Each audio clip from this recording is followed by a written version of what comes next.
বিশেষ করে সাবজেক্ট টিচারটা আমরা অবগত আছি এবং সেই মোতাবেক আমরা দুইজন টিচারকে আমরা এখানে ডেপুটেশনের ব্যবস্থা করেছি। তো সেন্সাস এবং বিএলও ডিউটিতে থাকাতে তারা আসতে পারে। তো আমরা এখানে টিচার শর্টেজ সম্পর্কে আমরা ওয়াকিবহাল। তো এখানে আমাদের সঙ্গে সেন্সাস শেষ হলে এখানে আসার কথা ফিলোসফি টিচার আমাকে যেটা মেসেজের মাধ্যমে বলা হয়েছে ডিএম অফিস থেকে, ডিএম ম্যাডাম নিজেই আমাকে এটা ফরওয়ার্ড করেছেন। তো এটা হলো প্রথম।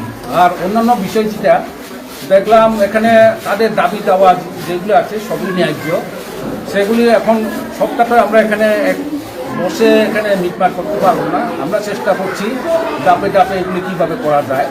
বিশেষ করে ক্লাসরুম শর্টেজ রয়েছে, সিলিংগুলির অবস্থা ভালো না।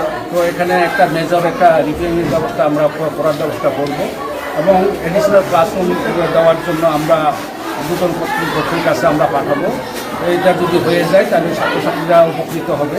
আর অন্যান্য জিটি দুজনের কথা বলেছে, তারা দুজন জিটি নতুন অ্যাপয়েন্টমেন্ট দিলে আমরা দেওয়ার চেষ্টা করব। আরেকটা দাবি ছিল তাদের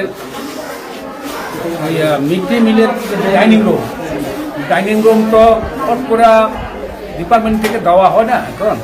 তো ডাইনিং রুমটা আমরা চেষ্টা করছি যদি এডিশনাল ক্লাসরুম যদি করা হয় 3টা বা 2টা, তখন পুরানো রুমগুলিকে আমরা ডাইনিং রুম হিসেবে ইউজ করতে পারবো। এছাড়া আর বিকল্প কিছু নেই। আরেকটা হচ্ছে তারা বাউন্ডারি ওয়ালের কথা বলেছে। বাউন্ডারি ওয়াল এখন সচরাচর আমরা স্কুলগুলিতে ডিপার্টমেন্ট থেকে কোনো বাউন্ডারি ওয়াল দেওয়া হয় না।